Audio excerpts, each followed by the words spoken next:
நமஸ்காரம். உங்கள் அன்பிற்கும் அபிமானத்துக்கும் உரிய வித்யாபுத்திரன் வித்யாராஜா குளத்தூர் பேசுகிறேன். ஸ்ரீமாத்திரை நமக. இதனுடைய 854வது வீடியோ.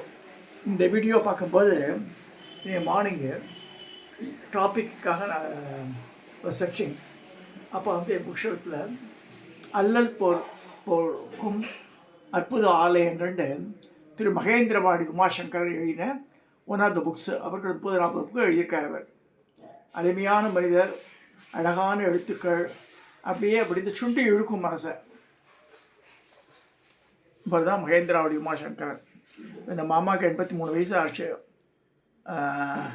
இன்னி வரைக்கும் ஆக்டிவாக தான் இருக்கார். அவர் திருஷ்டி பட போகிறதுன்னு சொல்லுவார். இதை பார்க்கும்போது இதில் அட்டப்படத்தில் என்னக்குன்னா ஞானமலை முருகன் போட்டிருக்கு. இந்த கோவிலை பற்றி தான் பார்க்க போகிறோம். நம்ம இதில் பல கோவில்களை பற்றி குறிப்பு சொல்லியிருக்கார். ஞானமலை, இந்த ஞானமலை முருகரை பற்றி இவர் என்ன எழுதியிருக்கார் அப்படின்றத நம்ம பார்க்க போகிறோம். காஞ்சி பரமாச்சாரியாருடைய இவர் பல இடங்களுக்கு ட்ராவல் பண்ணியிருக்கார். இவர் அந்த காலத்தில் இப்போ நிறைய பேர் பார்க்குறோம். பரமாச்சாரியாருடைய கனெக்ஷன் இல்லாமையே ஏன்னா அவர் இவாளுக்கு என்ன அனுகிரகம் பண்ண மாதிரி என்னென்னவோ புருடா ஊற்றுறோம்.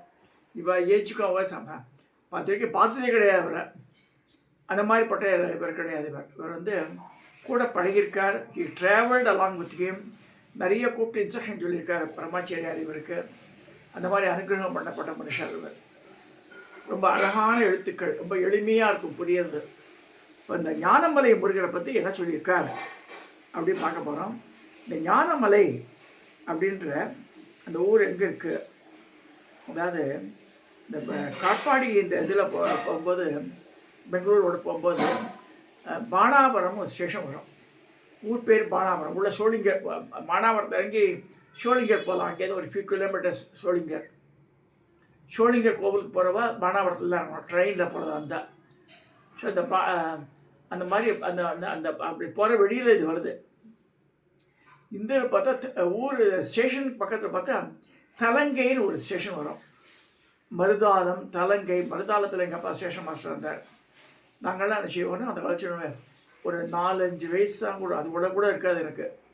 ஸோ அப்போ நாங்கள்லாம் வயக்காட்டு வழியாக நடந்து போய் இந்த மலையில் ஸ்டெப்ஸ் கிடையாது, பாறையை பிடிச்சின்னு ஏறணும். அதில் ஏறி இந்த ஞானமலை என்ற இந்த தலங்கை முருகர் கோவில் தான் சொல்லுவாங்க. அந்த கோவிலுக்கு போயிட்டு வருவோம். ஸோ இது நான் போனது 70 வருஷத்துக்கு முன்னாடி. இப்போ படிக்கட்டெலாம் போட்டிருக்கேன். இப்போ அந்த காலத்து படிக்கட்டெலாம் கிடையாது. இப்போ ரோடு வேறு போட்டுருக்கா. அந்த ஞானமலை முருகர் விபூதி காப்பில் இருக்கார் பாருங்கள்.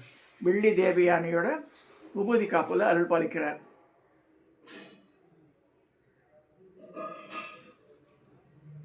இப்போ இந்த கோவிலுக்கு நிறைய என்னுடைய நண்பரும் சிம்சன் கம்பெனியில் ஆடிட்டராக இருந்தவர் திரு வலையப்பேட்டை கிருஷ்ணன், அவர் நிறைய இது பண்ணியிருக்கார். இங்கே வெள்ளி கல்யாண சுந்தரன்னு சொல்லிட்டு வெள்ளியம்மையை கல்யாண சுந்தரம் வெள்ளியம்மையை மடியில் அமைக்கிற மாதிரி உற்சவ விக்கிரகம் பண்ணி வச்சுருக்காருங்க. ஏன்னா வெள்ளிமலை பக்கத்தில், ஞானமலை பக்கத்தில் தான் வெள்ளிமலை வந்துடுது. இது உற்சவ விக்கிரகம் அரேஞ்சர் பை வலையப்பேட்டை கிருஷ்ணன்.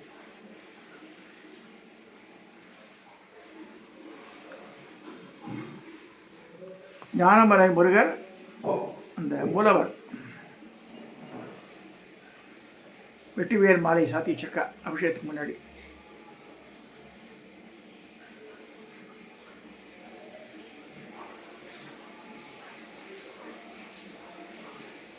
ஞான பண்டிதர்னு இவர் தான் சொல்லப்படுறது.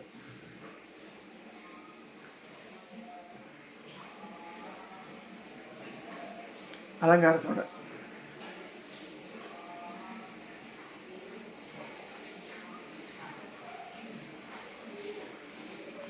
ஞானமலை முருகர் அந்த கோவில் பாருங்க, பெரிய கோவில் சொல்ல முடியாது. முன்மண்டபம் இருக்கு இந்த கோவில். அந்த காலத்தில் அப்படியே இருந்தது.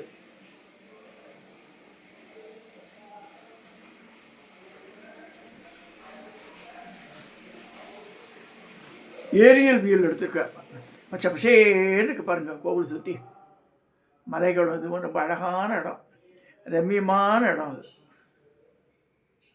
இங்கே திருப்பதி நகரை சேர்ந்த திரு லக்ஷ்மி நாராயணன்லாம் மாதம் மாதம் போயிட்டு வருவாங்க. அர்ச்சனை அபிஷேகம் எல்லாமே போல ஆர்கனைஸ் பண்ணுவாள் ஞானமலை. ஸோ இந்த ஞானமலை பற்றி சொல்லும்போது சமீப காலத்தில் ரொம்ப இன்ட்ரெஸ்ட் எடுத்து பண்ணவர் அலையப்பட்ட கிருஷ்ணன். பட் இது வந்து எப்படி ஜென்ரல் பப்ளிக்கு எப்படி தெரிய வந்ததுன்னா, இப்போ சொல்கிறார் யார், மகேந்திராடி உமாசங்கர் அருணகிரியார் அருளிய திருப்புகளில் ஈஸ்வருடன் ஞானமொழி பேசும் முகம் ஒன்று என்று வரி வரும். அதே திருப்புகளில் வெள்ளியை மனம் புணர வந்த முகம் ஒன்று என்று பாடுகிறார். சாதாரண மக்களாகிய நாம் பேசும் மொழி எதற்கும் பயன்படாத பேச்சு. ஆனால் குமரக்கடவுள் பேசுகின்ற மொழி நிச்சயமாக ஞான மொழியாகத்தான் இருக்க வேண்டும். தந்தையாகி ஈஸ்வரனுக்கே தன் மகன் பேசுகிற மொழியை கேட்க ஆசை. அப்படி ஒரு நாடகத்தையே அவர் நடத்தி காட்டினார். ஓம் என்ற பிரணவத்திற்கு பொருள் இருக்கும்படி ஈஸ்வரன் வேண்ட முருகனும் அதற்கு உடன்பட்டு தந்தையாகி ஈஸ்வரனையே சிஷ்யனாக பாவித்து தான் குருவாக என்று உபதேசித்தால் ஞான பண்டிதன் என்று அழைக்கப்பட்டார். மேலும் வெள்ளியே மனம் புணர வந்த முகம் ஒன்றே என்ற வரியின்படி வெள்ளியை மனம் புணர்ந்து கொண்டு திருத்தணியை வரும்படியில் இந்த தளத்தில் அந்த குரமுகளுடன் வந்து அமர்ந்திருந்தான். வெள்ளிமலையிலிருந்து திருத்தணி செல்லும் வழியில் உள்ள சில ஊர்கள் மயிலாடி, விடியங்காடு என்ற பெயரில் அழைக்கப்படுகிறது. மயில் ஆடிய இடமே மயிலாடி. வெளியே முருகனும் சென்ற போது பொழுது விழிந்து விட்டது, ஆனால் விடியங்காடுன்னு சொல்லுவார் அந்த அர்த்தம். ஆக பிரம்மனை சிறையில் அடைத்த பிறகு தான் ஏற்ற கோலத்தோடு ஞான பிழம்பாகவும் இச்சா ஞான சக்தியோடு அருளும் கோலம் ஞானமலையாகும். ஞானமலை கண்ட விதம் அருணகிரி பெருமான் பாடிய திருப்புகளில் நமக்கு முழுவதும் கிடைக்கவில்லை. தற்பொழுது நமக்கு கிடைத்திருக்கும் திருப்புகளில் ஆராய்ந்ததில் 206 தலங்களில் அவர் பாடியிருப்பது தெரிய வந்தது.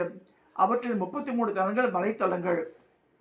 1998ஆம் ஆண்டு வரை ஞானமலை என்ற தலம் யாருக்கு தெரியாது. நாங்களாம் போகும்போது தலங்கை தான் சொல்லுவோம். அதை இம்மலையில் உள்ள சம்புவராயரின் 18வது ஆட்சி ஆண்டில் அமைக்கப்பட்ட கல்வெட்டு மூலம் இந்த தலம் ஞானமலை என்று கண்டறியப்பட்டது.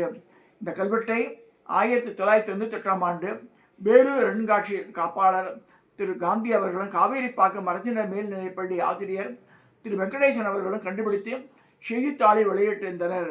இதை கண்டு முருகனடியார்கள் நேரில் சென்று தலத்தை தரிசித்து அவன் அருளால் திருப்பணியை தொடங்கி பல திருப்பணிகள் இத்தலத்தில் செய்து குடமுழுக்கையும் சீரும் சிறப்பமாக ஜீவித்து இன்று 7வது படைவீடாக இந்த தலம் காட்சியளிக்கிறது. கல்வெட்டு செய்தி கிபி 13-14 நூற்றாண்டுகளில் படை வீட்டை தலைநகராக கொண்ட சம்புவராய மன்னர்கள் அரசாண்டனர். மன்னர்களில் வென்று மண் கொண்ட சம்புவராயர் குறிப்பிடத்தக்கவர். இவர் கிபி 1322 முதல் 340 வரை 18 வருட ஆண்டுகள் தொண்டை மண்டலத்தை ஆண்டார். இவருக்கு சென்ற திசையை வென்றான். திருமல்லிநாதன் என்று ஏகாம்பரநாதன் என்ற சிறப்பு பெயர்கள் உண்டு. ஞானமலையில் மலைக்கு தென்புறத்தில் அமைந்துள்ள நீர் சுனைக்கும் வடிகட்டுக்கும் இடையில் இம்மன்னனின் காலத்தில் கல்வெட்டு காணப்படுகிறது. இந்த கல்வெட்டில் சகலலோக சக்கரவர்த்தி வென்று மண் கொண்ட சம்புவராயரின் 18வது ஆட்சி ஆண்டில் கிபி 1340 சம்புவராய பழையரையர் மகன் காளிங்கராயன் என்பவன் இந்த ஊர் ஞானமலை மேல் உள்ள கோவிலுக்கு செல்ல படிகள் அமைத்தான் என்று குறிப்பிடப்பட்டுள்ளது. இக்கலிங்கராயன் வென்று மண்கொண்ட சம்புவராயர் எல்லாம் 1ஆம் ராஜநாராயணன் 2ஆம் ராஜநாராயணன் முதலிய சம்புவராயரின் காலத்தில் தொண்டை மண்டலத்தில் ஒரு பகுதிக்கு அதிகாரியாக இருந்தான். இதுவரை கிடைத்த கல்வெட்டுகள் மூலம் இந்த கல்வெட்டில் மட்டுமே இவருடைய தந்தையர் பெயர் சம்புவராய பழையரையர் என்று குறிப்பிடப்பட்டுள்ளது. இந்த கல்வெட்டில் மன்னனின் ஆட்சி ஆண்டு முதலில் சிறிய எழுத்துக்களிலும் கொடை அளிப்பவரின் பெயர் பெரிய எழுத்துக்களில் வட்டப்பட்டுள்ளன. ஸோ இந்த மகேந்திரவாடி பக்கத்திலேயே அது வந்துடுறது. ஒவ்வொரு முறையும் தலங்கை ரயில் நிலையத்துக்கு வரும்போதெல்லாம் இந்த கோவிந்தசேரி குப்பத்தில் உள்ள ஞானமலையை கண்டு நான் பரதனம் அடைவேன்னு சொல்லி இவர் எழுதியிருக்கார். நம்ம நண்பர் திரு மகேந்திரவாடி உமாசங்கர். அருணகிரிநாதருடன் ஞானமலையும். அருணகிரிநாதர் வாழ்வில் 3 தலங்கள் பெரும் பங்கு வகித்தன. திருவண்ணாமலை, வயலூர், ஞானமலை என்ற 3 தலங்களுமே அவை. திருவண்ணாமலை, வயலூர் பற்றி எல்லாருக்கும் தெரியும். ஆனால் ஞானமலையை பற்றி நிறைய பேருக்கு தெரியாது. தன்னை பெற்றவர்களும் சுற்றவர்களும் இருக்க கட்டிய மனைவியும் எல்லோரும் இவரை பகிர்ந்து இழந்தனர். இதுதானே உலக நியதியும், இன்றும் அப்படித்தான் இருக்கிறது. மனம் செலுத்த அவர் தன்னுடைய உயிர்விட துணிந்தார். அப்போது திருவண்ணாமலை கோவில் கொண்டிருக்கும் முருகன் அவர் திருவடிகளை காட்டி அவர் ஆட்கொண்டார். அதே இன்ப நிலையை மறுபடியும் தான் திருவடிகளை கண்டு இன்பட வேண்டும் என்று ஞானமலை முருகனை வேண்டுகிறார். இங்கே முருகரோட பாதம் இருக்கும், நான் பார்த்துருக்கேன், ஞாபகம் இருக்கிறதில்ல. முருகன் அவருக்கு வெள்ளி குரத்தையுடன் பச்சை மயில் மேல் மீதேறி வந்து அவருடைய மனத்தை உருக்கி யோக அனுபூதி அளித்து பாதங்களையும் காட்டி அருளினார். இந்த கோவிலுக்கு 2 திருப்புகள் கிடைத்துள்ளன. மனையவள் நகைக்க சூது கொலைக்காரர் ஆசையை படமாதர் என்று தொடங்கும் பாடல்களே அவை. மனையவள் நகைக்க என்ற திருப்புகளையும் அதன் அர்த்தத்தையும் கீழே கொடுத்துட்டேன்னு போட்டிருக்கார். மனையவள் நகைக்க, ஊரில் அனைவரும் நகைக்க, லோக மகளிர் நகைக்க, தாதை தமருடன் மனமது செழிப்ப, நாயன் உளமது செழிப்பவரும் செழிப்பையாரும் வசைமொழி பிதற்றினாலும் அடியேனை அனைவரும் இழிப்பதோடு மனமிருள் மிகுந்த நாடின் அகமதை எடுத்த சேமம் இதுவோவென் அடியனது நினைத்த நாளும் உடலுயிர் விடுத்த போது அணுகி முன்னளித்த பாதம் அருளுவாயே. தனத்த தான எனமுற சொலிப்ப வீணை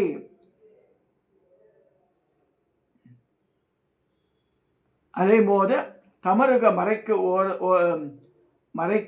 மறைக்குழாமும் தடி நிகர் இருக்க அடாவி அசுரர்கள் இறக்குமாறு சமரனை விடுத்த செய்தி முருகேசனே. எனை மனமுருகி யோக அனுபூதி அளித்த பாத எழுதிய பச்சை மேனி உமையபாலர் இமையவர் திதிப்ப ஞானமலை குரத்தியாக இலகிய ஷகிப்பெண் மேவு பெருமானேன் பாடுறார் அருணகிரிநாதர். அதாவது ஊரில் உள்ள எல்லாரும் நகைக்க, உலகில் உள்ள மகளை நகைக்க, தந்தை சுற்றத்தோடு மனம் வெறுப்பு அடைய, அடியேனும் உள்ள விருப்பமாக இருக்கும்போது எல்லாரும் என்னை இழிவாக பேசும்போது நீ நீ காப்பாற்றணும்ன மாதிரி வேண்டதுக்கு ஞானமலையின் அமைப்பு சொல்லும்போது, அடியவர்கள் எளிதில் சென்று தரிசனம் செய்யும் வகையில் ஒரு சிறிய குன்றின் மேல் ஞான பண்டிதன் கோவில் கொண்டுள்ளான். படிகளே இல்லாமல் இந்த மலைக்கு 2002ஆம் ஆண்டு மே மாதத்தில் படிக்கட்டு கட்டும் பணி துவங்கப்பட்டு முதற்கட்டு பணி 15/9/2002 முடிவுற்றது. அந்த திருப்பணி திருவிழாவாக சிறப்பாக கொண்டாடப்பட்டது. மலை அடிவாரத்தில் ஞானசக்தி கணபதி கோவில் புதிதாக கட்டப்பட்டுள்ளது. மேலும் மலையடிவாரத்தில் ஞானாசிரமம் உள்ளது. இதன் கீழ்த்தளத்தில் மிகவும் விசாலமான திருமுருக கிருபானந்த வாரியா சுவாமிகளின் அரங்கம் அமைந்துள்ளது. இங்கு நடைபெற்றுள்ள பல திருப்பணிகளை திருப்புகழ் அமுதன், திருப்புகழ் ஸ்ரீ பரபல திரு வலையப்பேட்டை ரா கிருஷ்ணன் என்ற அன்பரின் பெருமுயற்சியால் அடியார்கள் ஒத்துழைப்போடு ஞானமலை முருகன் அடியார்கள் நற்பணி மன்றம் ஞானாசிரம அறக்கட்டளை தோற்றுவிக்கப்பட்டு அதெல்லாம் நிறைவேற்றப்பட்டது சொல்லிருக்கு. மலை மீது கோவில் சிறியது. முதலில் கொடிமரம், பலிபீடம், மயில் வாகனம் ஆகியவற்றை தரிசனம் செய்யலாம். கருவறை, அர்த்த மண்டபம், முன்மண்டபத்துடன் கோவில் காட்சியளிக்கிறது. இங்குள்ள மயில் ஒரு வினோதமான அமைப்புடன் விளங்குகிறது. சாதாரண மயிலுக்கு மற்ற கோயில்களில் தோகை நீண்டு காணப்படும். இங்கு தோகை சற்று குறுகலாக காணப்படுகிறது. மண்டபத்தின் முகப்பில் வெள்ளி தேவியானுடன் முருகப்பெருமான் சுதை உருவில் காட்சியளிக்கிறார். கருவறையில் மூலவர் ஸ்ரீ பாலசுப்ரமணிய சுவாமி என்ற பெயரில் வெள்ளி தேவியானுடன் காட்சியளிக்கிறார். மூலவர் பிரம்மசாத்தனன் என்ற வடிவம் தாங்கி சுமார் 4 அடி உயரத்தில் கம்பீரமாக காட்சியளிக்கிறார். இருபுறம் உள்ள தேவியர் உயரம் சுமார் 3 அடி இருக்கும். சுமார் 1400 ஆண்டுகளுக்கு முன்பு பல்லவர் காலத்து சிலைகள் தெய்வீக அழகும் சேர்ந்த அற்புத படைப்பு. இந்த மாதிரி அமைஞ்சுள்ளது இந்த கோவில். அப்புறம் பஞ்சலோக வடிவில் அமைக்கப்பட்ட ஆண்டுதோறும் அருணகிரிநாதருக்கு காட்சியளிக்கும் விழா எப்படின்னா, இந்த குரமகள் தழுவிய குமரன் வடிவம் காமிச்சேன், ஃபோட்டோ காமிச்சேன் இல்லையா, அதை வச்சு வருஷம் அப்படி அருணகிரிநாதருக்கு எப்படி காட்சி அளித்தாரோ அப்படியே அந்த விழா நடக்கிறது. அங்கே முருகர் கோவிலுக்கு மேல்புறம் ஒரு மலைப்பகுதி உள்ளது. அங்கு அம்மையப்பன் வீட்டு இருக்கின்றன. ஒரு காலத்தில் காசி ஈஸ்வரநாதன், விசாலாட்சி என்ற பெயரில் வழங்கப்பட்ட ஈஸ்வரனும் அம்பிகையும் இன்னும் ஞானக ஈஸ்வரர், ஞான பூங்கோதை என்ற பெயரில் அழைக்கப்படுகின்றனர். சிவன் கோவிலுக்கு பின்புறம் முருகப்பெருமான் திருவடிகள் வைத்த புனிதமான பகுதி திருவடி பூங்கோயில் அழைக்கப்படுகிறது. இங்கு அங்க பிரதர்ஷனம் செய்தால் உடல் நோய்கள் மட்டுமல்ல மனநோய்களும் குணமாகும். வாழை சித்தர் சுமார் 500 ஆண்டுகளுக்கு முன்பு திருவண்ணாமலையிலிருந்து வாழை சித்தர், ஞானகிரி சித்தர் இங்கே வந்து தங்கி முருகனை வெளிப்பட்டு அவன் அருளால் பச்சிலை அடித்து மக்களுக்கு நோய் நீக்கி உள்ளாராம். இந்த மாதிரி அதெல்லாம் நடந்திருக்கு. ஞானமலையில் 6 அடி நீளமுள்ள உயரமுள்ள அற்புத ஞானவேல் என்று பிரதிஷ்டை செய்யப்பட்டுள்ளது. குமர சஷ்டி, கார்த்திகை மாத சுப்பிரமணிய சஷ்டி ஆகிய 2 நாட்களிலும் வேலுக்கு விசேஷ அபிஷேகம் அலங்காரம் நடைபெறுகிறது. வேர்சுனை முருகன் தன்னுடைய ஞானவேலினால் உருவாக்கிய வற்றாத வேர்சுனை இங்கு அமைந்த மலை மீது உள்ளது. அருணகிரிநாதர் பெருமானுக்கு காட்சியளித்த கோலமே குரமகள் தழுவிய குமரன் வடிவம். இந்த மடியில் தனது இடது மடியில் வெள்ளி அம்மையை வச்சுட்டு மயில் மேல் உட்காந்துருக்கா மாதிரி ரொம்ப கம்பீரமாக இருக்குது அந்த இது. ஸோ இந்த மாதிரி இந்த சென்னையிலிருந்து பெங்களூர் செல்லும் சாலையில் காவேரி பாக்கத்திலிருந்து வலப்புறம் திரும்பினால் ஷோலிங்க சாலையில் பயணித்து 14வது கிலோமீட்டரில் மங்கலம் என்ற ஊருக்கு அருகே உள்ள ஞானமலையை அடையலாம். மங்கலம் கிராமத்தில் ஞானமலை கோவிலுக்கு அலங்கார வலை அமைக்கப்பட்டுள்ளது. வாலாஜாப்பேட்டையிலிருந்து தன்வந்திரி கோவில் வழியாக செல்லும் வாலாஜா தலங்கை சாலையிலும் கரடிக்குப்பம் கிராமத்திலிருந்து 2 கிலோமீட்டர் போனால் இந்த ஊருக்கு வரலான்னு சொல்லி சொல்லப்படுறது. கட்டாயம் இந்த வழியாக போகிறவாள்லாம் வந்து காவிரி பாக்கம் போகிறவா, பெங்களூர் போகிறவாள்லாம் பார்த்துருப்பாங்க. ஞானமலை வந்து ரொம்ப உயர்வாக சொல்லப்படுறது. அருணகிரிநாதருக்கு வெள்ளி அம்மையோட காட்சி அளித்த ஸ்தலம் அது.